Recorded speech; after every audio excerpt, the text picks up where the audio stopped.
यहाँ पर कहते हैं 4 प्रकार की वैराग्य बतलाए थे।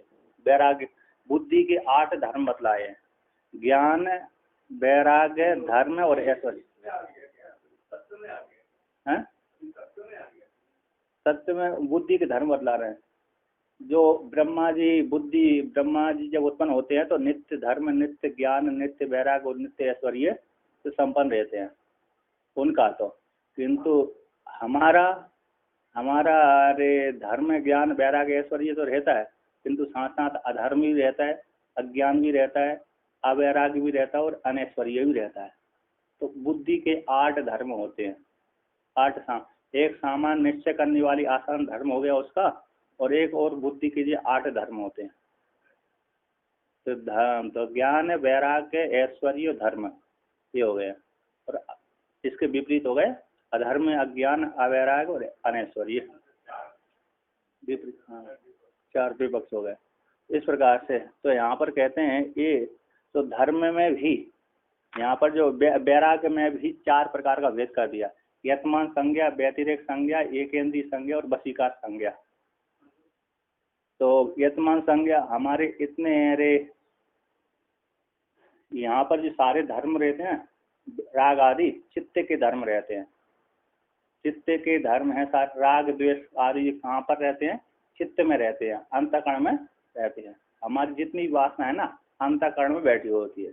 तो इंद्रियों के द्वारा अंतःकरण में हमारी वासना बैठी है, तो इंद्रिय उस वासना से प्रेरित होकर के इंद्रिय अपने अपने विषय को जाती है। वासना से प्रेरित होकर के इंद्रिय अपने अपने विषयों को सेवन करने के लिए जाती है। तो वहां से ये चित्त हटा दे, वैराग हटा देता है कि वहां मत जाइए आप, वहां पर जाएंगे तो संसार की प्राप्ति होगी। इसलिए उसको यतमान संज्ञा वैराग्य बोल दिया। और व्यतिरेक संज्ञा यतमान संज्ञा, यतमान संज्ञा नाम हो गया। यतमान, हाँ, और जब यतमान वो जब आप जकार बोलते हैं यकार को, है ना, बंगाल में यकार को जकार बोलते हैं। तो यतमान संज्ञा हो गए कि आप यहाँ पर से मत, यहाँ इंद्रिय अपने अपने विषय को जाती हैं भोग करने के लिए, तो चित्त वहां पर हटा देता है कि वहां पर मत जाइए, वहां पर जाओगे तो पुनः आसक्ति हो जाएगी। तो रोकता है, इसलिए उसको यतमान संज्ञा वैराग्य बोल देते हैं। अब हमारे इतने कसाय पक चुके हैं, उसके ऊपर उठते हैं। हमने इतने धर्म पूर्ण करके योग अनुष्ठान करके इतने हमने अपने कर्मों को नष्ट कर दिया, इतने और बाकी रहे हैं।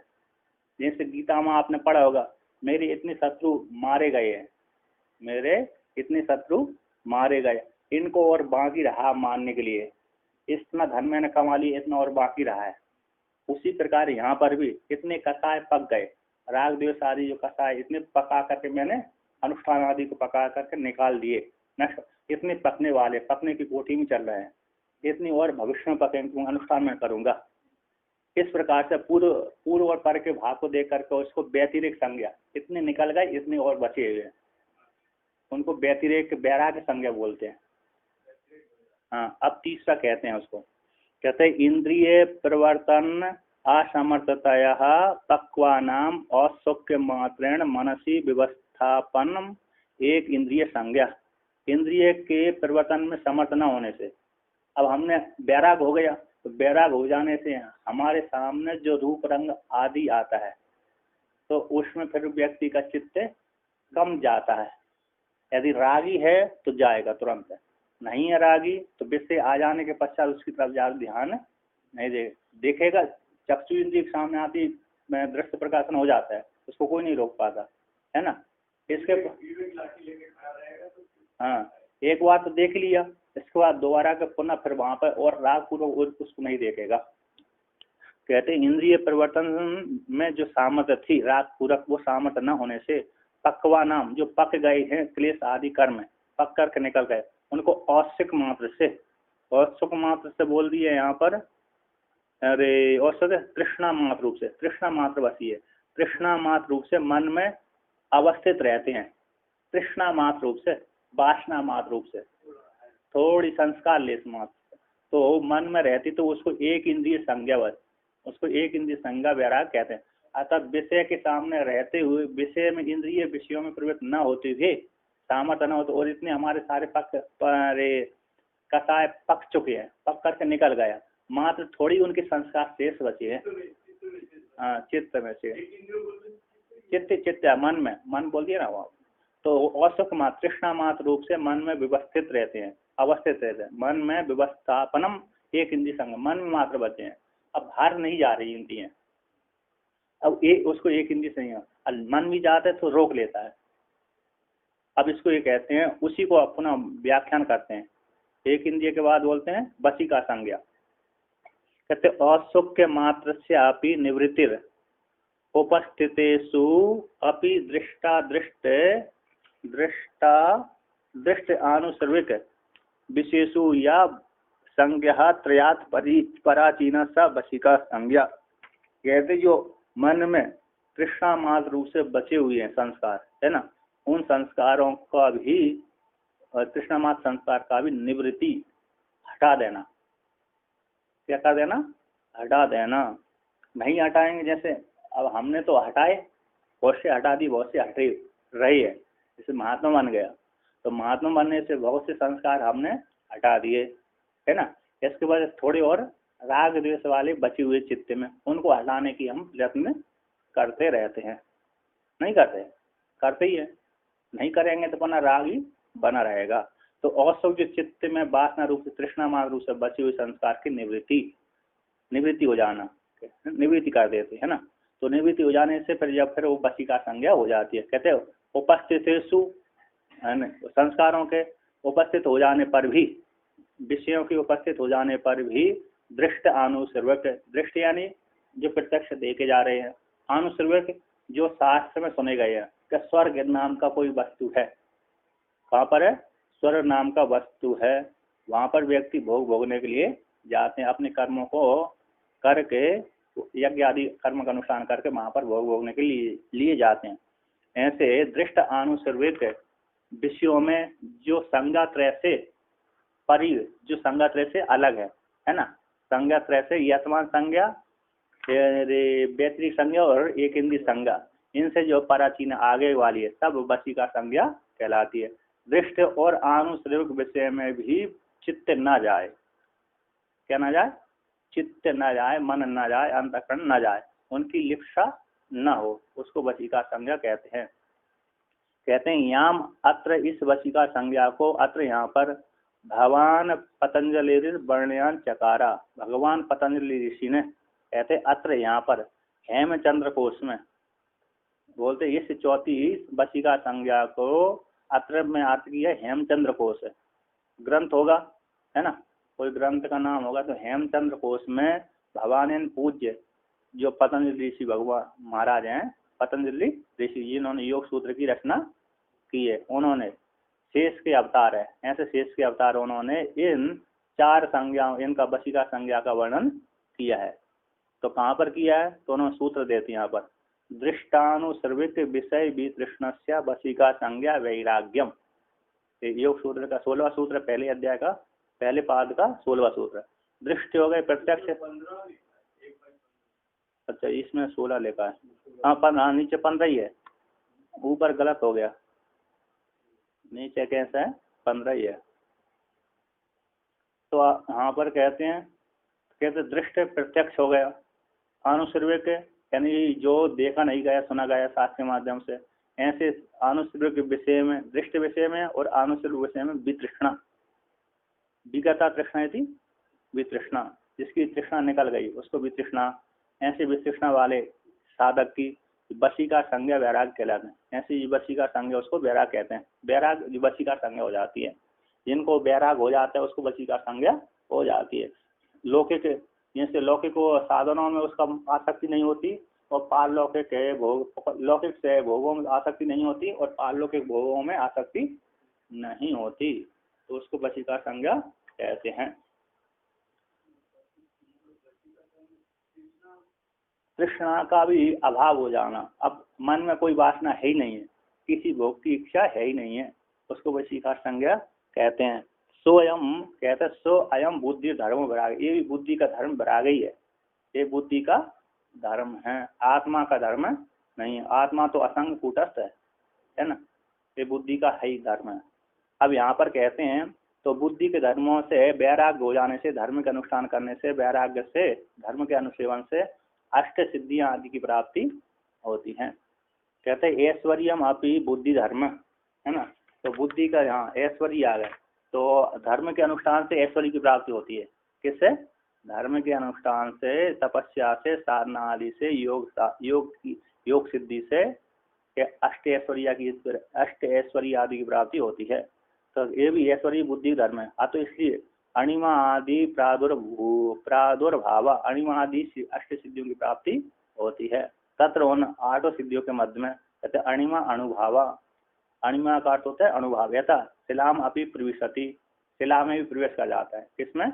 पत्थर में भी प्रवेश कर जाता है। इतना हल्का शरीर हो जाता है उसका, स्थूल शरीर को नहीं, स्थूल शरीर को ही शिला में प्रवेश करा देता है, क्योंकि हम इसमें प्रवेश नहीं करा सकते, क्योंकि हमारी इतनी वो सिद्धि नहीं आई। तो वो योगी में वो सिद्धि होती है कि इसमें से प्रवेश निकल जाता है।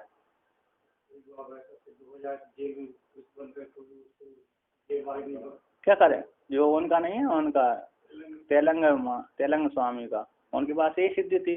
जब वो पुलिस पकड़ के ले जाती थी अंग्रेज और जेल में डाल देते तो ताल लगा देते, तो वो बाद में उनको गर्मी लगती तो बाहर आ जाते थे। तो उन्होंने एक बार देखा, अरे हमने तो इनको अंदर किया था, ये बाहर कैसे आ गए, वहाँ का ताला लगा हुआ है, कि तुम कैसे है? उन्होंने कहा मेरे गर्मी लगी थी, मैं बाहर निकल आया। उन्होंने सोची हो सकता भ्रांति को खोल लिया हो, दोबारा फिर एक के स्थान पर 2-3 ताला लगा दिए, फिर दोबारा फिर घंटा 2 घंटा रहे वहाँ पर, गर्मी लगी, फिर बाहर घूमने लगे। तो अंग्रेज समझ गए इनको बस में करना हमारी बस की बात नहीं। उनके महाराज तुम जैसे घूमो वैसे घूमो, हम आपकी तरफ ध्यान नहीं देंगे, क्योंकि वो नग्न रहते थे। तो किसी ने वो आक्षेप कर दिया कि नग्न रहते हम लोग स्नान आदि करने आते हैं। तो ये जो बंगाल में वो लाडी माता है, लाडी माता ना, वियोगानंद जी के पास है, योगानंद, उनके पास में कोई आता था, है ना, कोई आता था, दिव्य शक्ति आती थी। तो जब वो दिव्य शक्ति आती, वो सामान्य व्यक्ति आते थे तो दिव्य शक्ति अदृश्य हो जाती थी, उनसे वार्तालाप करने के लिए आती थी दिव्य शक्ति। तो जब वो दूसरे व्यक्ति आते थे, या तो जो सामान्य व्यक्ति निकलते थे बात करके, तो वो दरवाजे के साइड से या तो दरवाजे पार करके, दीवार से पार करके आ जाते थे। उन्होंने भी उसमें वर्णन किया इसी शक्ति को। जब हमसे बात, क्योंकि उनके पास सिद्धि आ गई थी, वो वियोगानंद जी की, उनको सिद्धि आ जाने से उनके पास भी वो योगी आदि दर्शन करने के लिए अथवा दर्शन देने की वार्तालाप करने के लिए आते थे। तो वो दीवार फाड़ करके दरवाजा बंद होते हुए आ जाते थे। तो ये तो कहते हैं शिला में प्रवेश कर जाता है। लघिमा तो लघु भाव हो जाता है, बहुत हल्का हो जाता है, रूई के बराबर हल्का हो जाता है ना। तो यथा कहते सूर्य मरीचि नाम अवलंबे सूर्य लोकम आती याति। कैसे लघु इतना छोटा हो जाता है कि ऊर्ण नाभि के तंतु को पकड़ करके चढ़ जाता है, उसको पकड़ करके क्या चढ़ जाता है, ऊपर भ्रमण करता है। रस्सी जैसे रस्सी पकड़ के ऊपर चलते हैं ना, उसी प्रकार वो भी ऊर्ण नाभि के तंतु को पकड़ कर ऊपर चढ़ जाता है। और इतना हो जा, और दूसरी बात है और सूर्य की जो रश्मियां आती हैं उनको पकड़ कर सूर्य लोक चला जाता है। सूर्य की रश्मि कितनी सूक्ष्म है, वो तो तंतु नाभि से भी और सूक्ष्म है, उनको पकड़ करके सूर्य लोक में भ्रमण करता है। कहते यहाँ पर कहते सूर्य मरीचि नाम, सूर्य मरीचीन अवलंबे, सूर्य मरीचियों को, सूर्य किरणों को आलम्बन करके सूर्य लोक को चला जाता है। सूर्य मरीचि है, सूर्य किरणों को आश्रय बना करके हाथों के द्वारा, यहाँ पर कहते हैं हाथों के द्वारा सूर्य किरणों को ग्रहण करके सूर्य लोक में चला जाता है। अब कहते हैं गरिमा, गुरु भाव हो गया। गरिमा किसको बोलते हैं? गुरु भाव, भारी से भारी। यहाँ पर है एक टांग, जहाँ 1 कुंटल कोई उठा तो वहाँ उसने 10 कुंटल कर लिया अपने वजन को, शरीर को। कृष्ण भगवान ने जब सुदाम उसको तोला ना, किनका उनका नाम नहीं, सत्यभामा को अरे अभिमान गिराने के लिए उसको अभिमान था कि मेरे पास इतनी संपत्ति में इतना दान कृष्ण भगवान को तौल करके सोने का दान दे दूंगी नारद मुनि को। तो नारद मुनि को दान दे रहे सोने कृष्ण भगवान के बराबर तौल करके, क्या बड़ा करके कृष्ण भगवान के, क्योंकि उसके पास मणि थी, मणि से वो धन निकलता था, है ना। अथवा उनके हाँ उसके पास नहीं, उनके पास कृष्ण भगवान की कृपा से वो धन खूब आता था प्राया करके। उसको वरदान भी आदिति माता ने दिया था, यौवन नित्य यौवन का, नित्य सुंदरता का वरदान दिया था सत्यभामा को। तो उसको अभिमान आदि हो गया था, अभिमान तोड़ने के लिए वहां पर ऐसा किया। तो उन्होंने जितना भी संपत्ति थी सोना चांदी आदि कृष्ण भगवान को तोलने के लिए चढ़ा दिया। कृष्ण भगवान का पल्ला नीचे के नीचे बढ़ता रहा और परेशान हो गई। तो फिर परेशान हो जाने के पश्चात जिससे भगवान अरे अभिमान तोड़वाना चाहते थे उन्हीं नारद जी से कहा कि अब आप ही शरण में आ रहे हैं। फिर नारद जी ने किसी ने कहा तुलसी पत्थर डाल दो, तो तुलसी पत्थर डाल दी, उड़ गया वो कृष्ण भगवान का।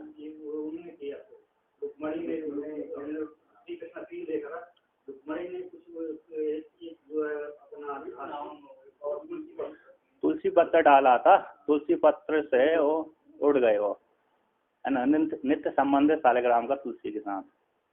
तो तुलसी पत्र डालने से वो क्या हो गए, ऊपर उड़ गए। तो आगे इस प्रकार से, तो यहाँ पर कहते हैं तो गुरु भाव, ये तो गुरु भगवती, जिस प्रकार से गुरु होता महिमा, मैं तो वहा तो महा, मैं तो महिमान, महान से महान हो जाते हैं। यहीं से शरीर पकड़ के यहीं से आकाश में व्याप्त हो जाते, सूर्य के समान, सूर्य तरफ यहाँ पृथ्वी में रहते रहते सूर्य आकाश में ना उसको छू लेता है, कितना बड़ा हो जाता है। कहते यहाँ पर मैं तो महान हो जाता है। और प्राप्ति कहते ये तो अंगुली अग्रहण ईश्वर चंद्र समम चंद्र मसम, कहते यहीं से बैठे बैठे इस अंगुली के द्वारा चंद्रमा को छू लेता है, बैठा हुआ है यहीं, तो यहीं से इतनी बड़ी अंगुली कर देगा, तुरंत चंद्रमा को स्पर्श कर लेगा, प्राप्ति हो गए। महान तो शरीर, जैसे शिव जी ने जब तांडव नृत्य किया है ना, महिपादा घाताद, तो शिव जी ने जैसे विराट कृष्ण भगवान ने विराट का अवतार बताया, दर्शन कराया, उन्होंने इसी सिद्धि को, महान सिद्धि को, अपने शरीर को बढ़ा दिया। तो शिव जी ने भी जो महान सिद्धि को आश्रय बना करके इतने बड़े बन करके तांडव नृत्य किया, उनकी जटा स्वर्ग से टकराती रहती थी। और कहते हैं प्राकंप इच्छा का अभिघात ना होना, हम जो बोलेंगे वही हो जाना, है ना। इस प्रकार से ये तो भूमौ उन्मज्जति निमज्जति च कहता होते, जैसे भूमि में, है ना, भूमि में जैसे हम जैसे जल में ऊपर नीचे होते हैं ना, जल में ऊपर भी डूब जाते हैं और निकल आते हैं, उसी प्रकार वो भूमि में निकलना और डूबना के समान, जल के समान भूमि में निकलना डूबना समान हो जाता है उसका, योगी का। यहाँ पे एक मंडला ना डिंडोरी से थोड़ा, हाँ, मंडला और डिंडोरी के बीच में, मंडला और डिंडोरी के बीच में जो मालसर है ना, मालसर, मालपुर, हाँ, मालपुर से कम से कम 15-20 किलोमीटर नीचे। तो एक मालपुर से 30-40 किलोमीटर मान लो नीचे, 30-40, क्योंकि घूमी है। तो वहां पर एक व्यक्ति को सिद्धि हुई थी। अरे गुफा मुफा कुछ नहीं थी, ऐसी थी, आदिवासी था। हाँ वो हाँ, लड़का लड़की दोनों सब है, 2-3 वहाँ है। टीवी में प्रोग्राम क्या? अच्छा। हाँ, तो उसको ये हाँ, आदिवासी था। हाँ, तो उसको ये सिद्धि आ गई थी, थोड़ी पानी में डूबता था, तो मन को पहले चला गया शरीर छोड़। आदिवासी किनारे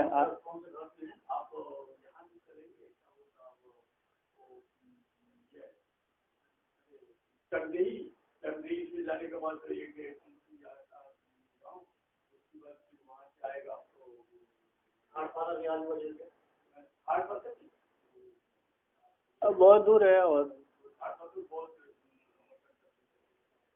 चलिए देखिए यहाँ पर आगे कहते हैं वसित्वम, वसित्वम को कहते हैं यहाँ पर यह तो भूत भौतिकम बसी बसी भवती अवश्य अवश्यम, है ना। जैसे भूत भौतिक है, हमने भूत को भी और भौतिक इंद्रियों को सबको वश में कर, भूत और भौतिक शरीर वाले जो प्राणी हैं उनको सबको वश में कर लेते हैं। जब भूतों को वश में कर लिया, भूतों की इंद्रियों को वश में कर लिया, तो उन जो भूत और भूत इंद्रिय वाला जो व्यक्ति उसमें भी वश में हो जाता है ना। भूत भौतिक वाले सारे प्राणी उसमें अवश्य रूप से वश में हो जाते हैं। जो भूत कहते हैं जो वो बोलता है, कहते कौन, जो योगी इस प्रकार शक्ति वाला वशिष्ठ शक्ति वाला योगी जो बोलता है क्या यहाँ पर घट हो जाए, तो प्रकृति वहीं पर संगठित होकर घट बनाती है यहाँ पर। हाँ, इन्होंने वर्णन किया था योगानंद ने, योगना है कैसे वो योगी, हम बोल योगी कोई व्यक्ति ने कहा कि मेरे को वो वहाँ की वस्तु चाहिए, हाँ अरे ओमकारेश्वर की अथवा काशी के रसगुल्ला चाहिए, तो वो ला खिला दो, तो खिला, वो कहते हैं तो क्या करता है वो, तो वहाँ पर ही काशी के रसगुल्ले के जैसा बोलते ही वो तुरंत आ जाता है। वहाँ की प्रकृति संगठित हो जाती है क्योंकि उसने प्रकृति को जीत लिया। तो प्रकृति वो वहाँ भी उसी प्रकार की बनी हुई है ना। तो प्रकृति उसी प्रकार की बनी होने से तो यहाँ पर वो योगी जैसे ही बोलता है तो वहाँ की जो प्रकृति है वातावरण की, वो प्रकृति वहीं पर संगठित होकर तो उसके सामने हाथ में आ जाती है। क्योंकि प्रकृति है बहुत सूक्ष्म है ना, तो वो सूक्ष्म होने से वहाँ पर जैसी वाणी सिद्ध होती है उसकी, तो वाणी सिद्ध हो जाने को हाँ तन्मात्र खींच लेते हैं, तो तुरंत उसके हाथ में वहीं पर संगठित होकर वो दे देता है तुरंत। और आपको भाषित होगा कि वहाँ से ला के दे दिया, और वहाँ से भी ला के दे देता है, कोई उस समस्या नहीं है, वहाँ से उठा के दे दिया उसने, है क्या ना। क्योंकि सिद्धि तो उसकी गई, हाथ पहुँच छोड़ देता वहाँ पर, तुरंत वहाँ से हाथ पहुँचा दी, वहाँ से ले दिया। प्राय करके यहीं पर संगठित होती है ना, वहाँ से लाने की जरूरत नहीं पड़ती उसको, क्योंकि आने जाने में क्या देर लगेगी, है ना। तो इस प्रकृति यहीं संगठित हो जाने से तुरंत कार्य हो जाता है। तो आप कहते हैं तो ईशित्वम कहते हैं ईशत यह तो भूत भौतिक का नाम प्रभवती उत्पत्ति लया नाम इष्टे, भूत भौतिक का, भूतों का, पंचभूतों का, भौतिक कार्यों की उत्पत्ति करने में, सृष्टि करने में और प्रलय करने में समर्थ हो जाता है योगी, ईश्वर के समान हो जाता है। कैसे हो जाता है, ईश्वर के समान हो जाता है। तो यहाँ पर कहते ईश्वर के समान हो जाता है, तो अरे यहाँ पर उसको ईश्वर ने सृष्टि करी है, उसको प्रलय कर देना चाहिए, है ना। कहते हैं प्रलय का, कहते हैं यहाँ पर योग सूत्र में वर्णन किए दिया, कहते यद्यपि उसमें सामर्थ्य है, किसमें, योगी में प्रलय करने की सामर्थ्य है। ईश्वर की सृष्टि, ईश्वर की जो द्वारा रचित सृष्टि को भी समाप्त करने की सामर्थ्य है उसमें, तो होते हुए भी वो ईश्वर की सृष्टि को नष्ट नहीं करता। उसमें वहां पर उन्होंने व्यास भगवान जी ने अरे हेतु दिया, न्याय दिया कि इससे योगी से पहले ईश्वर उत्पन्न हुआ, योगी से पहले ईश्वर सिद्ध था, सत्य संकल्प है। तो उसने सत्य संकल्प, ईश्वर ने पहले से संकल्प कर रखा है, मेरे जो पदार्थ है, मेरे द्वारा रचित पदार्थ हैं, उन पदार्थों की जब तक मैं ना चाहूँ तब तक और विप्लव न हो, है ना, पदार्थ की शक्ति का विघटन न हो, विपर्यास न हो। जो मेरे द्वारा रचित पदार्थ है उस पदार्थ का विपर्यास, शक्ति का विपर्यास न हो। तो उसके द्वारा रचित होने से, ईश्वर के द्वारा सृष्टि करने में पहले सत्य संकल्प हो जाने से इसी उसी प्रकार का बना रहता है। तो इधर फिर लौकिक जो जड़ पदार्थों को योगी बदलता है ना, जड़ पदार्थों को जैसे विष को अमृत बना देता है, जीने वाले व्यक्ति को मार देता है, मारने वाले व्यक्ति को जिला देता है। योगी क्या कर देता है, जो मर गया उसके शरीर में पुनः जीवात्मा को डाल देता है। अस्तमल का चार्य ने परकाया प्रवेश करी थी, है ना, वो तो परकाया प्रवेश उनकी, तो वो डाल देता है। तो कहते हैं उसमें ईश्वर का सत्य संकल्प नहीं, ईश्वर का संकल्प नहीं है, है ना, उसमें ईश्वर का पूरा संकल्प नहीं है कि यह सही बना रहे, है ना। उन्होंने वहां पर देश काल वस्तु आदि को लेकर के वहां पर ईश्वर का संकल्प नहीं है। उनमें ईश्वर ने ऐसे संकल्प करके अपने देश काल के अनुसार ये उत्पन्न हो, है ना। किंतु जैसे जो मेरी सृष्टि पहले आदि भौतिक सृष्टि उसमें ईश्वर का सत्य संकल्प है, तो इसलिए यहाँ पर योगी उस ईश्वर के द्वारा जो सत्य संकल्प ना होता हुआ देश काल आदि को निमित्त को लेकर के रहता, वहाँ योगी बदल देता है। एक युक्ति है तो टीकाकार ने वहां पर युक्ति दिया है, टीकाकार ने युक्ति दी है कि वहां पर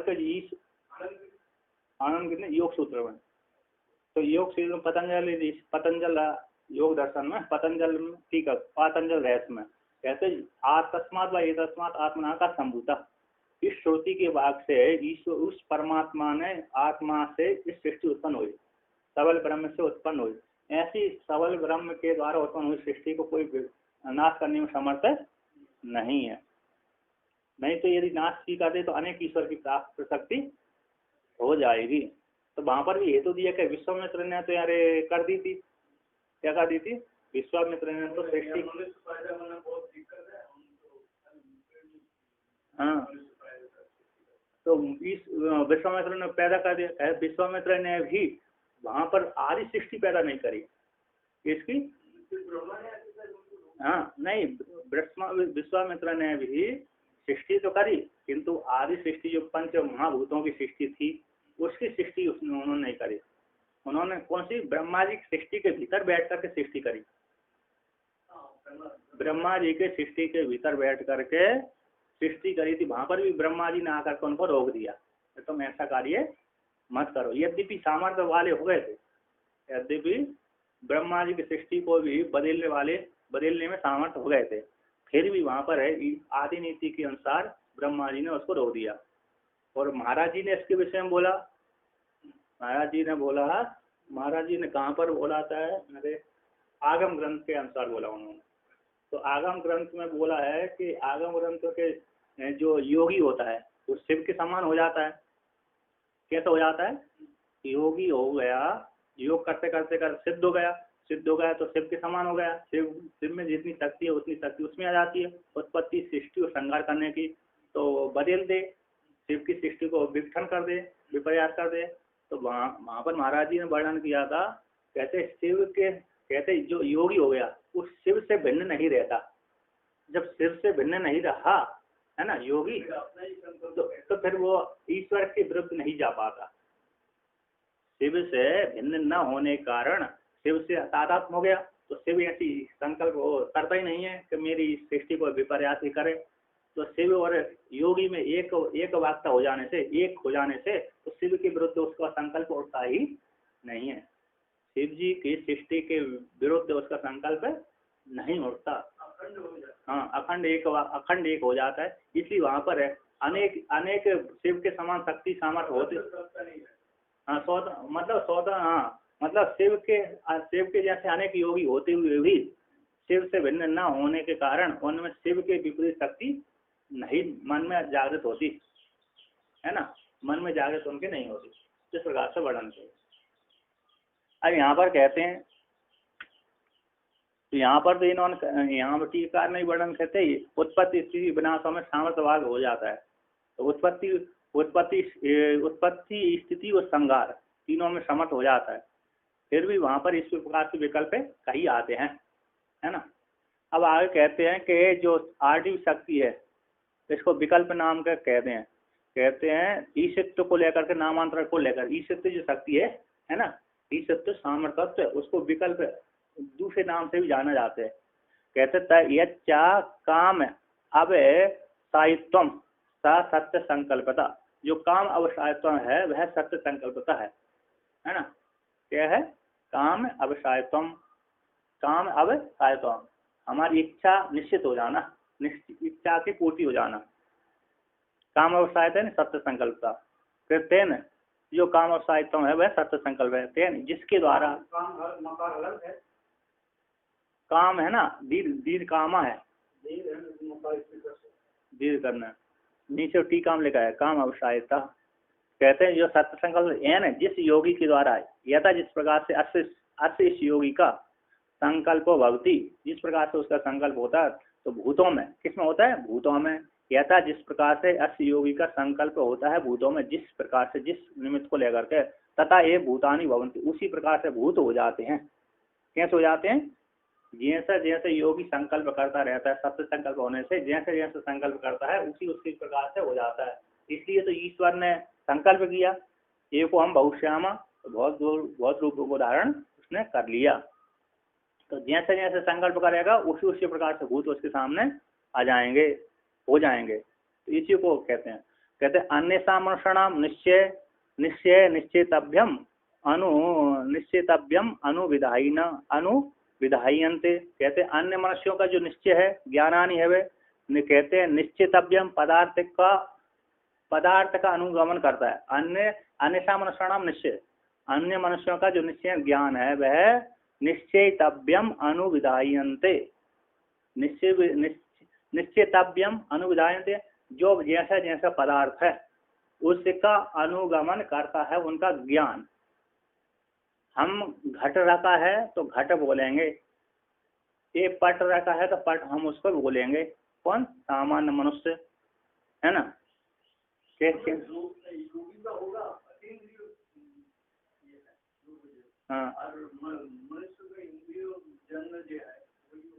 हाँ, इंद्रिय योगी का अतीन्द्रिय हो जाता है। मतलब योगी का भी इंद्रिय है, योगी का भी इंद्रिय हो जाने पर भी कि वो अपने अनुसार वो अरे क्या करता है, उसका से अर्थ उसी के जैसा होता है, वाणी के अनुसार होते हैं उसके। तो यहाँ पर विभाग बढ़ लाते हैं। अभी कहते हैं जैसे सामान्य मनुष्यों के जो ज्ञान होते हैं निश्चेतव्यम अर्थ पदार्थ के अनुगमन करते हैं वो ज्ञान।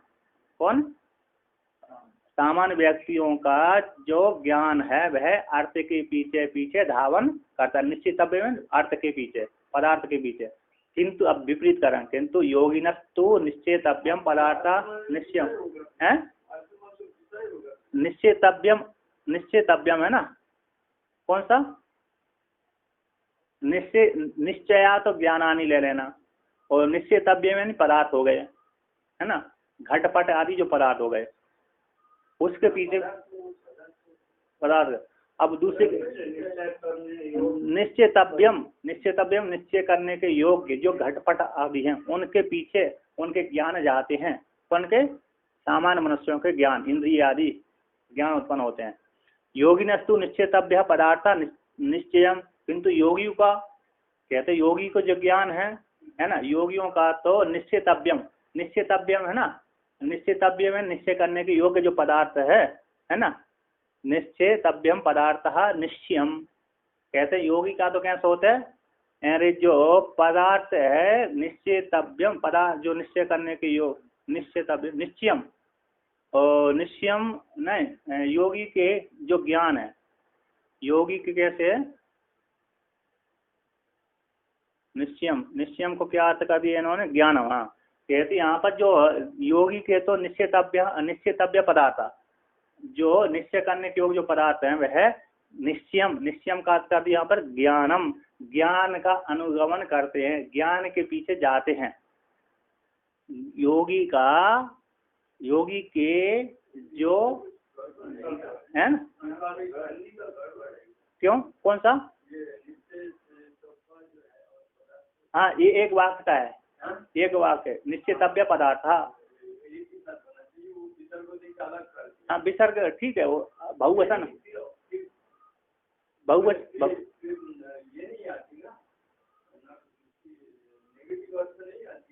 नहीं दोनों, क्योंकि निश्चितव्य भी पता है, अरे बहुवचन है, पदार्थ भी बहुवचन है, तो समान अधिकरण है, एक वाक्य हो जाएगी उसकी।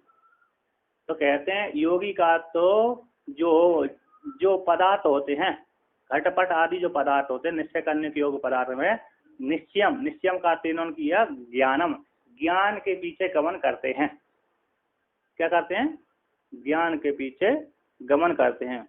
तो यहाँ पर इन्होंने टीकाकार ने लिखा है अरे निश्चितव्यम, कैसे निश्चय ज्ञानानि निश्चितव्यम, निश्चय के विषयभूत पदार्थ है, अनुविधायी अनुगमन करते हैं। योगी का तो निश्चितम जो पदार्थ है, ज्ञेय पदार्थ जानने को पदार्थ है, ज्ञान के विषयभूत जो पदार्थ है, निश्चय ज्ञान को अनुसृता भवंती होते हैं। एतावान विशेषा, कहते हैं मनुष्य योगियों में अयम अस्थि पदार्थ स्वभाव विपरीत देखा जाता है। जैसे उदाहरण दिया है, ऐसे जैसे मनुष्य का ज्ञान आनी, मनुष्य का जो ज्ञान है ज्ञेय पदार्थ का अनुसरण करते हैं, तो कहते उसी हेतु से यादृश ज्ञेय भवती तादृश ज्ञान उनका उत्पन्न होता है सामान्य मनुष्य का। जिस प्रकार का ज्ञेय पदार्थ होता है सामान्य, उसी प्रकार से उन सामान्य मनुष्यों का ज्ञान भी होता है।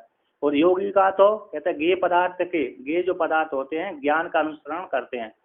योगी का कैसे करते हैं, जो ज्ञेय पदार्थ होते हैं वे ज्ञान का अनुसरण करते हैं। यथा जिस प्रकार से ते योगी विज्ञातुम विधातुम भवांत, जैसा योगी लोग जिस प्रकार से जानने की या तो विधान करने की इच्छा करते हैं तथा उसी प्रकार से जो ज्ञेय पदार्थ हो जाते हैं। क्या हो जाते हैं, तो योगी जैसा जिस वस्तु को जानने की इच्छा करते हैं, है ना, जानने की इच्छा करते हैं तो विधान करने की इच्छा करते हैं, उसी प्रकार जो वांछा करते हैं उसी प्रकार से वो पंचभूति पदार्थ उनके सामने उपस्थित हो जाते हैं।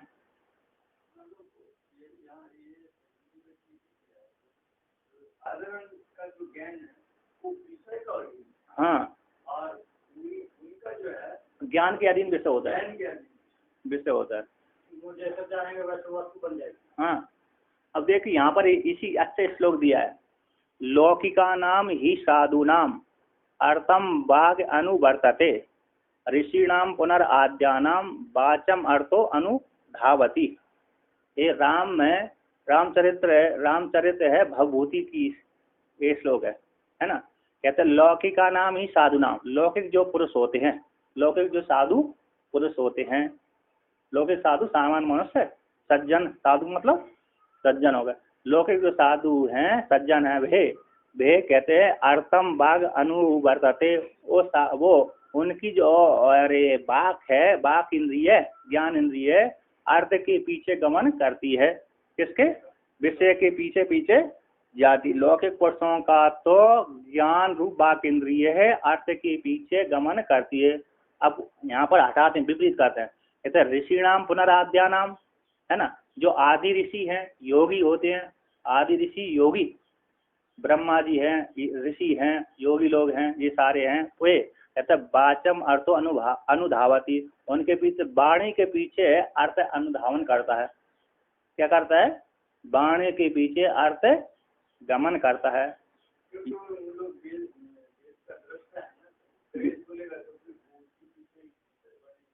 हाँ, शब्द के अनुसार इसी ब्रह्मा जी ने भू बोल दिया, भू बोलते ही हो पृथ्वी हो गई, है ना, हुआ बोल दिया अंतरिक्ष बन गया, स्व बोल दिया स्वर्ग बन गया, घट बोल दिया तो घट बन गया। तो अर्थ के वाणी के पीछे अर्थ गमन करता है। सामान्य मनुष्यों का अर्थ के पीछे उनकी वाणी गमन करती है, विशेष व्यक्ति का ज्ञान के पीछे अर्थ गमन करता है। इसलिए हमारा भी अर्थ के पीछे ज्ञान गमन करता है जागृत अवस्था में, स्वप्न अवस्था में ज्ञान के पीछे अर्थ गमन करता है ना। स्वप्न में क्या करता है, हम भी योगी बन गए, हम योगी बन गए स्वप्न में, तो हमारा जैसा जैसा ज्ञान होगा उसी प्रकार से अर्थ आएगा, है ना। हम योगी के बराबर वहां पर स्वप्न अवस्था में हो जाते हैं, होते नहीं होते, नहीं तो वहां पर कहाँ से बनेगा। तो जैसे जैसे संकल्प होगा स्वप्न अवस्था में उसी प्रकार से पदार्थ वहां पर दिखने लगते हैं। इतनी सी सूक्ष्म ही नाड़ी में इतना विशाल दिख जाता है, इसी हेतु से दिखता है। किससे दिखता है, इसी हेतु से दिखता है। तो कहते हैं इति, इस प्रकार से चत्वारहा सात्विका बुद्धि धर्म, ये चार बुद्धि सात्विक बुद्धि के धर्म हैं, है ना। और तामसास्तु तद विपरीता बुद्धि धर्म, और जो तामस से तमोगुण प्रधान बुद्धि के तो इससे विपरीत हो गए, चारों से विपरीत है। चारों से विपरीत कौन हो गए वे, अधर्म, अज्ञान, अवैराग्य, अनैश्वर्य, है ना, अभिधान चतवार, ये सात्विक बुद्धि और तामस बुद्धि के 8 बुद्धि के धर्म हो गए। अध्यवसाय बुद्धि का सामान्य हो गया विशेष आचरण धर्म, और 8 ये विशेष हो गए। अवैराग्य, अनैश्वर्य, ये 4 के विपरीत 4 हो गए ना, सात्विक और तामस को लेकर के। गीता में तो सात्विक राजस तामस 3 प्रकार की बुद्धि वर्णन की है। तो यहाँ पर कहते ही दोनों को सात्विक और तामस को लेकर कह दिया। और राजस को क्या हो गया, राजस इसमें प्रेरित करता है, रजोगुण क्या करता है, प्रेरणा देकर इनको चला देता है। अब यहाँ कर कहते हैं आकर बुद्धि का लक्षण करने के पश्चात अहंकार का लक्षण करते हैं। अहंकार से लक्षण, अहंकार के लक्षण को कहते हैं अभिमानो अहंकार तस्मात् द्विविधः प्रवर्तते सर्गः एकादशकश्च गणस्य तन्मात्रः पंचकश्चैव। कहते अभिमानो अहंकार, अहंकार का आसाधारण धर्म है अभिमान करना। क्या है, अहंकार का असाधारण धर्म हो गया अहंकार करना, अभिमान करना अहंकार का असाधारण धर्म हो गया, है ना। है उसको असाधारण बोलते हैं, जो इतर से व्यावर्तन कर दे, हाँ इतर से व्यावरण कर दे और उसमें वो जाना है, वो जाना जाए उसको असाधारण बोलते हैं। हाँ हाँ, तो कहते अहंकार का आसन, अभिमान आसन, अहंकार का आसन धर्म है, लक्षण है। तस्मात इसी हेतु से आसन धर्म वाला होने से दुविधा प्रवर्तित सर्ग, अहंकार से दो प्रकार की सृष्टि पैदा होती है, दो प्रकार से प्रवृत्त होता है। कहते दो प्रकार से, कैसे कहते एकादश कच्चा गण, उससे अहंकार से, कहते अहंकार से, सात्विक अहंकार से एकादश इंद्रिय की उत्पत्ति होती है। किससे होती है, सात्विक अहंकार से एकादश इंद्रियों की। एकादश इंद्रियों की कैसी बोलते, 5 ज्ञानेंद्रिय, 5 कर्मेंद्रिय और एक मन।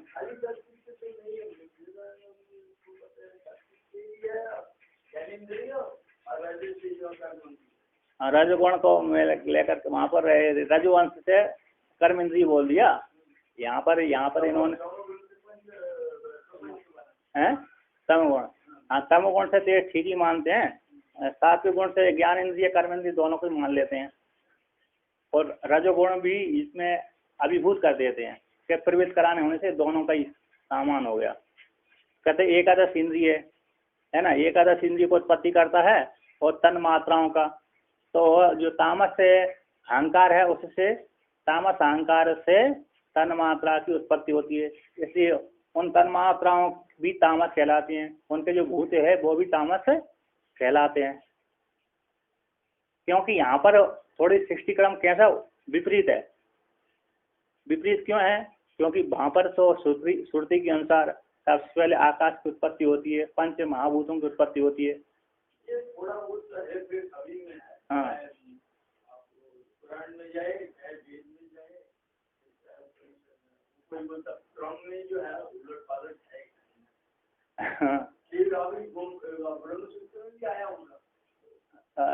सृष्टि आती रहती है, आगे बाद में भी आएगा। तो सृष्टि क्रम में वर्णन किया था, तो हाँ निकल गया कि कोई ऐसा मानता है, कोई ऐसा मानता है, कोई प्राण से सृष्टि मानता है, कोई तेज से सृष्टि, कोई आकाश से। तो वहाँ पर निर्णय प्राय करके 33 उपनिषद की श्रुति ठीक है, 33 उपनिषद की श्रुति में विशेष क्रम अच्छा है।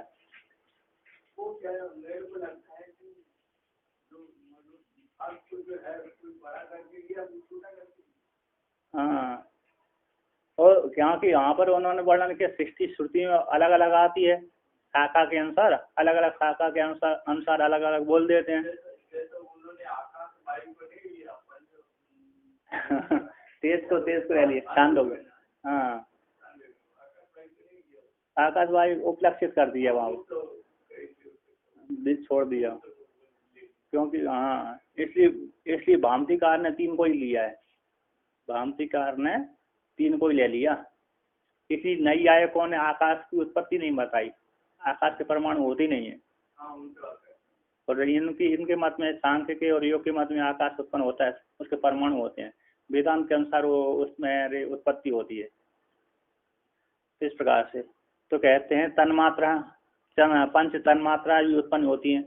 तो आगे कहते हैं यहाँ पर अभिमानी थी, तो अभिमानो अहंकार है। अभिमान अहंकार का आसान धर्म है, अभिमान करना। यत खलु आलोचितम मतम च तत्र हम अधिकृतः। ऐसा यत जो वस्तु है, खलु निश्चित रूप से, आलोचितम मेरे द्वारा प्रत्यक्ष देखी गई है, मतम मनन किया गया, मन के द्वारा मनन किया गया, तत्र उस वस्तु में हम अधिकारी अधिकृत हूँ। क्या उसमें मैं अधिकारी हो जाता हूँ।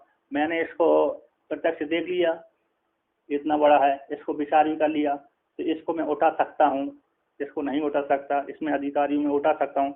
10 किलो का वजन है, इसको मैं वहन कर सकता हूँ, इसका मैं अधिकारी हूँ, है नहीं, होता है। जैसे उसने अरे अरे द्रौपदी को जो उसने है ना कीचक ने परेशान किया, तो कीचक ने परेशान किया तो द्रौपदी चारों पांडवों को छोड़ नहीं पास में नहीं गई, भीम के पास गई।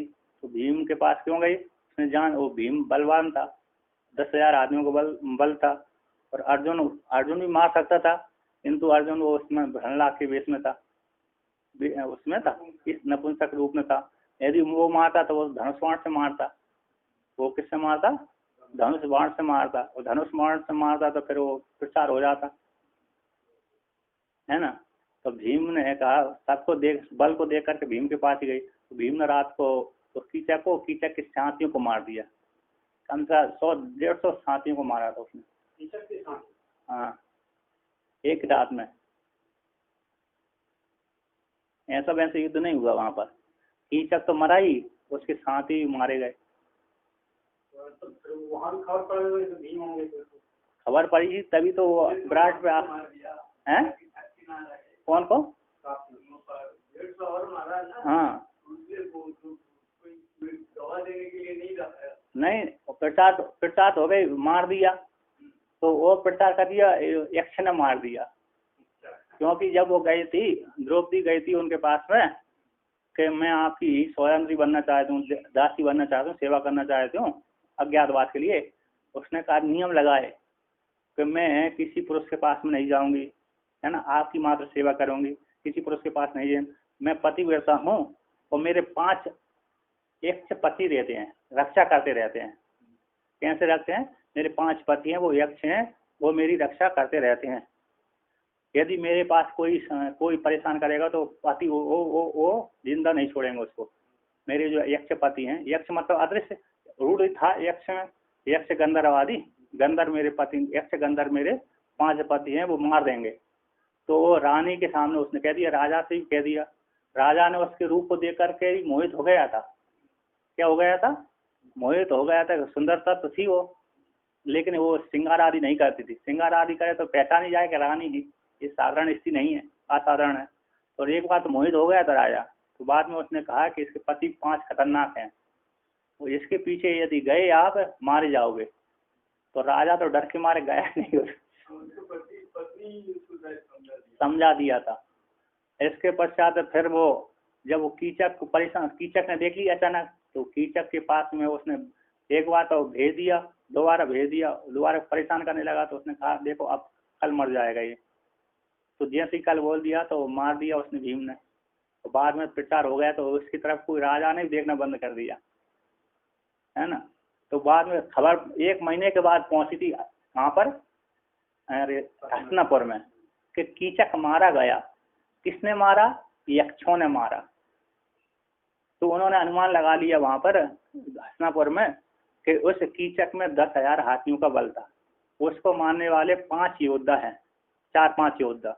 एक कर्ण था, एक जरासंध था, कर्ण है, जरासंध है, बलराम है और भीम है ना।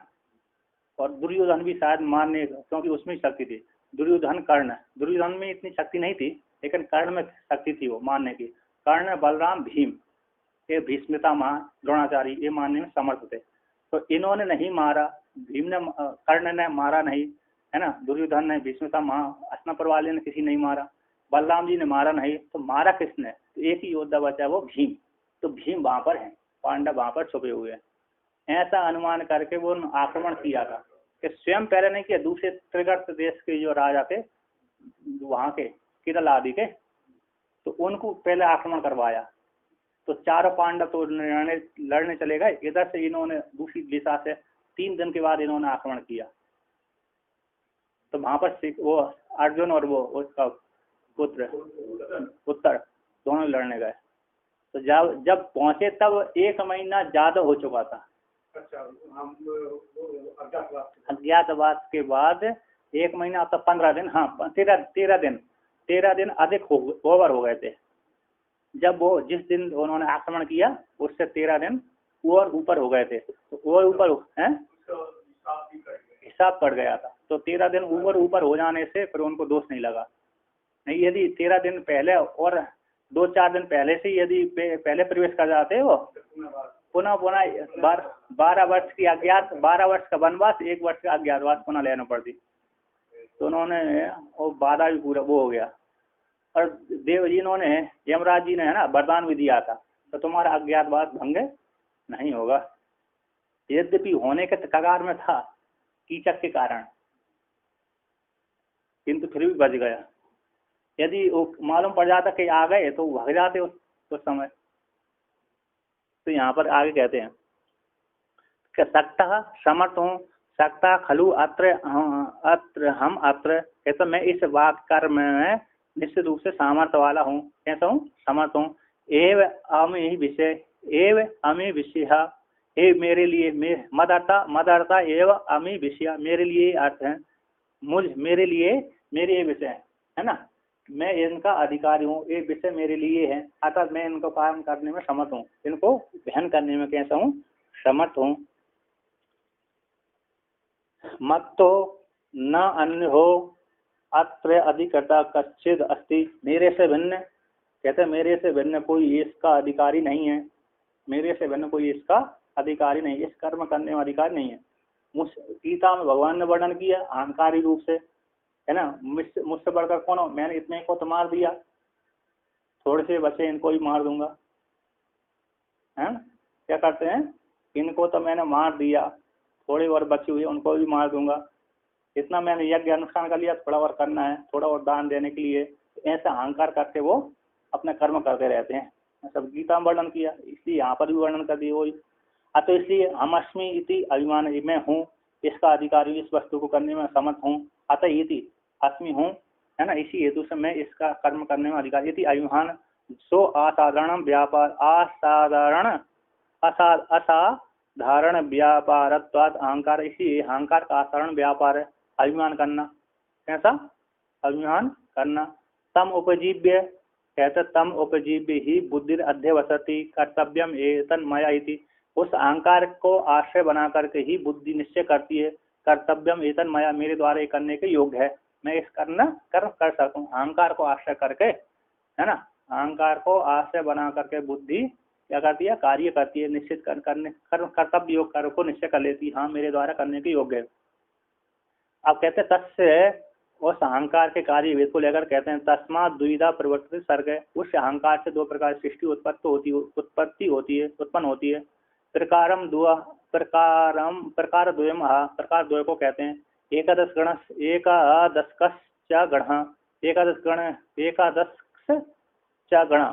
इंद्रिय उत्पन्न होती हैं। इंद्रिया हावः तन मात्र पंचकश्चैव, कहते इंद्रिय एकादश इंद्रिय उत्पन्न होती हैं और 5 तन्मात्रा उत्पन्न होती है। कहते हैं जो मन है ना, मन को वेदांत में 2 प्रकार से आता है। नैयायिक तो मन को इंद्रिय मानते हैं, नैयायिक क्या मानते हैं, इंद्रिय मानते हैं। सांख्य में भी योग में भी मन को इंद्रिय मानते हैं। वेदांत में भी 2 विकल्प है वहां पर, है कि नहीं, वेदांत में भी कहते एक तो इंद्रिय मानते, एक इंद्रिय नहीं मानते। भ्रांतिकार तो मन को इंद्रिय मानते हैं,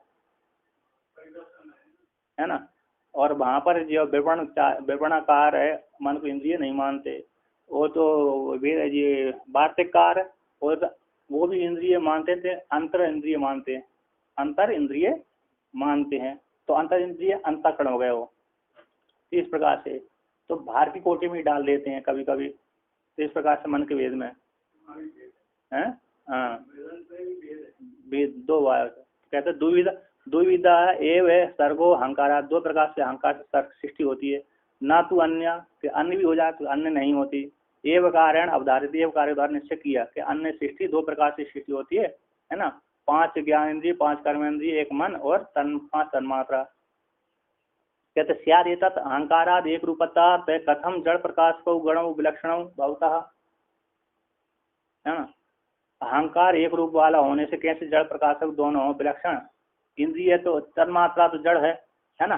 तन्मात्रा कैसी जड़, इंद्रिय प्रकाशक होती है, ज्ञान को प्रकाशन करने वाली। ये दोनों विलक्षण सृष्टि कैसे उत्पन्न होती है, एक अहंकार से। तो ऐसी प्राप्त हो जाने पर कहते हैं प्रकाशस्थ धर्म और जड़त्व धर्म है, ये दोनों अलग अलग विरुद्ध धर्म वाले हैं। कैसे कैसे एक धर्म से, एक आकाश से, एक अहंकार से 2 प्रकार के धर्मों की उत्पत्ति हो जाती है। जैसे चेतन से चेतन उत्पन्न होना चाहिए, चेतन से जड़ उत्पन्न नहीं होना चाहिए, कि वहाँ भी होता देखा जाता है। चेतन से भी जड़ की उत्पत्ति हो जाती है। कहाँ हो जाती है, हमारे बाल उत्पन्न हो जाते हैं, लेकिन बाल और नाखून हो जाते हैं, किस प्रकार से आती है। तो कहते हैं यहाँ पर सात्विक एकादश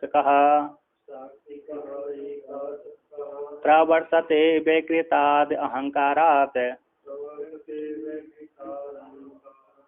भूतादेश तन्मात्रः सा ताम सस्य तेजसाद उभयम। कहते सात्विक एकादश, सात्विक अहंकार से, सात्विक जो एकादश इंद्रिय हैं, सात्विक एकादश इंद्रिय है व्याकृत अहंकार से महातत्व का विकार है। महातत्व का जो विकार है अहंकार है। प्रकृति का विकार कौन है, महातत्व है, तो महातत्व का विकार है अहंकार। ऐसे सात्विक अहंकार से सात्विक एकादश इंद्रियां उत्पन्न होती हैं। सात्विक एकादश इंद्रिय होती है, इसी प्रकाशक होती हैं। प्राय करके 5 ही ज्ञान इंद्रिय और मन ही प्रकाशक होता है। और कर्म इंद्रिय तो कैसे होते, और अरे वो तो कार्य करते रहते, क्रिया वाली, क्रिया चेष्टा करती रहती है ना। प्राय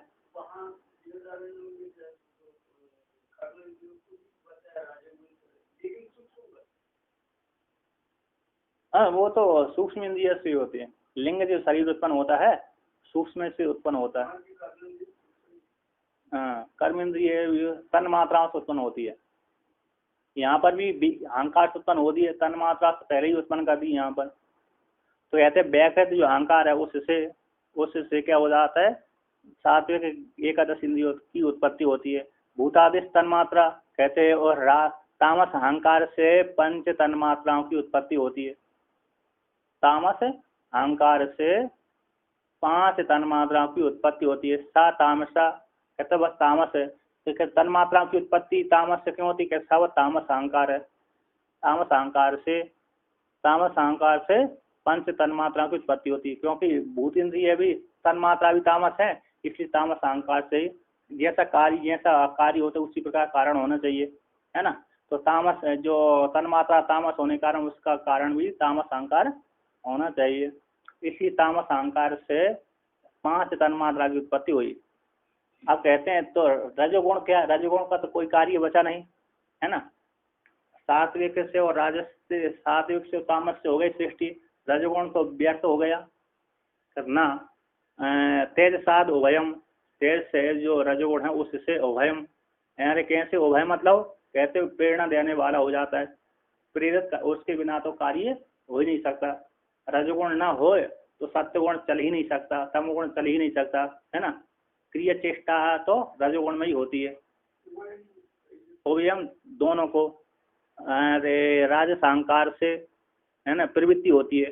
कैसे प्रवर्तते, प्रवृत्त होता है।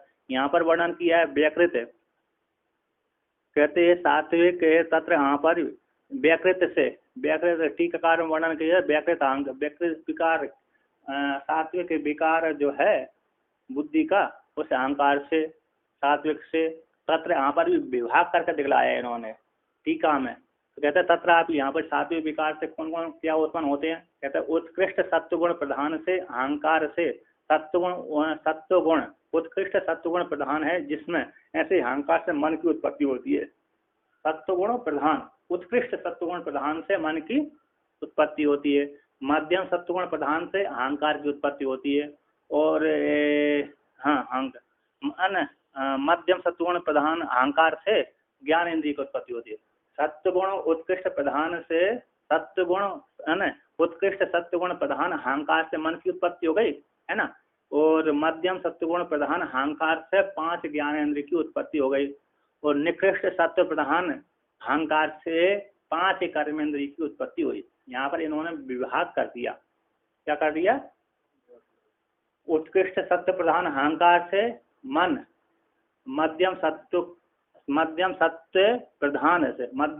प्रधान अहंकार से 5 ज्ञानेंद्रिय, और निकृष्ट सत्व प्रधान अहंकार से 5 कर्मेंद्रिय उत्पन्न हुई। और भूतादि तो तामस से उत्पन्न हुए, पंच तन्मात्रा कहते हैं। इसको वर्णन करते हैं। तो जो तेजस है, कहते तेजस दोनों में तमोगुण को, रजोगुण को और सत्व गुण को बढ़ाने वाला होने से दोनों से, उसी तेजस से भी उत्पत्ति मान लिया जाता है, नहीं तो वो व्यर्थ हो जाएगा। क्या हो जाएगा? व्यर्थ हो जाएगा।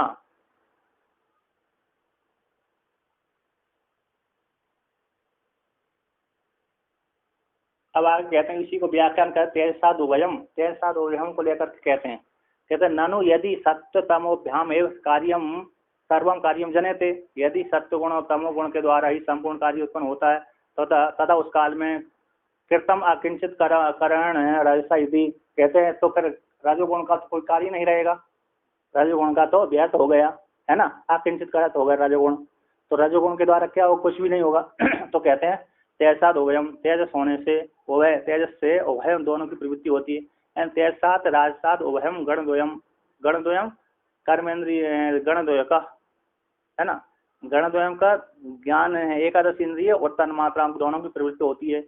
यहाँ पर वर्णन कर टीकाकार में, तेज राजस से अत्र तेज शब्द, तेज जो शब्द है चालन में हेतु, चालन वाला हेतु होने से उत्तेजक है, और रजोगुण वो कहा जाता है। तेजस जो राजस का तेजस गुण है ना, तेजस रजोगुण का पर्यायवाची शब्द है। तेजस रजोगुण का पर्यायवाची शब्द है। वो जो तेज शब्द है चालन में हेतु कहा गया। जो तेज शब्द है चलनात्मक होने से उत्तेजक है, क्रिया चेष्टा वाला है, रजोगुण को कहा जाता है। इसी उभयम को अर्थ कहते हैं यहाँ पर एकादश इंद्रिय गण और 5 तन्मात्रा, इन दोनों का परावर्तते प्रवृत्त कराता है। क्या कराता है? प्रवृत्त कराता है, यानी उस रजोगुण के बिना नहीं होते। तो कुछ अंश उसमें भी, रजोगुण का अंश 5 ज्ञानेंद्रिय अंतःकरण में उनमें भी है। नहीं तो त्रिगुणात्मक सृष्टि है, त्रिगुणात्मक सृष्टि में रजोगुण नहीं रहेगा, तो वो भी त्रिगुणात्मक रज से भी इन ज्ञान इंद्रिय की थोड़ा अंश उससे भी उत्पन्न होते हैं, है ना। यद्यपि सात्विक अंश से उत्पन्न होते हैं और तामस से होते हैं विशेष, किंतु रजोगुण से भी थोड़ा अंश मिला दिया जाता है। ये त्रिगुणात्मक नहीं बनेंगी, इंद्रिय कैसी नहीं बनेंगी? त्रिगुणात्मक नहीं बनेंगी, है ना। इसी दोनों की उत्पत्ति उससे होती है। किससे? 5 ज्ञानेंद्रिय और 10 ज्ञानेंद्रिय, एकादश इंद्रियों की तन्मात्रा की भी उससे अहंकार से उत्पन्न होता है।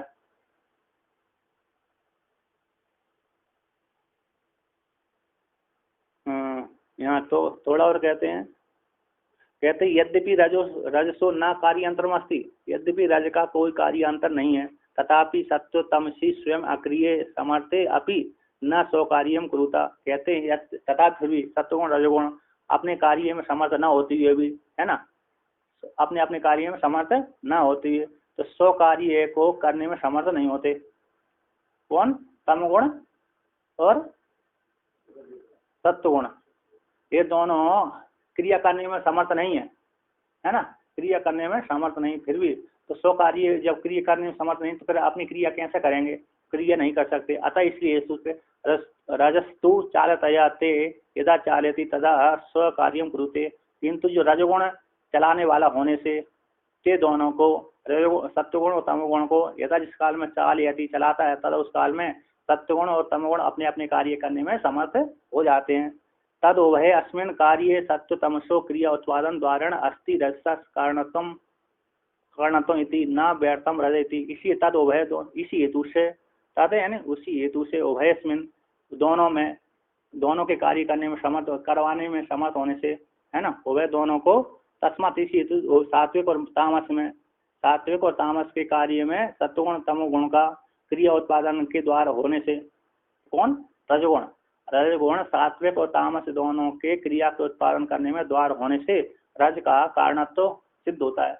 क्या होता है? रज का कारणत्व सिद्ध होता। इसलिए रजगुण और रजगुण के द्वारा ही सत्वगुण की क्रिया उत्पन्न होती है, तमगुण की क्रिया उत्पन्न होती है। तो क्रिया के उत्पादन में द्वार है कौन? रजोगुण। तो रजोगुण सत्वगुण तमगुण की क्रिया के उत्पत्ति में द्वार होने से, तो दोनों में प्रवृत्त कराने वाला होने से इसी रजोगुण का कारणत्व सिद्ध हो गया। न व्यर्थम रजा, तो रजोगुण व्यर्थ नहीं हुआ, इस प्रकार से सिद्ध हुआ।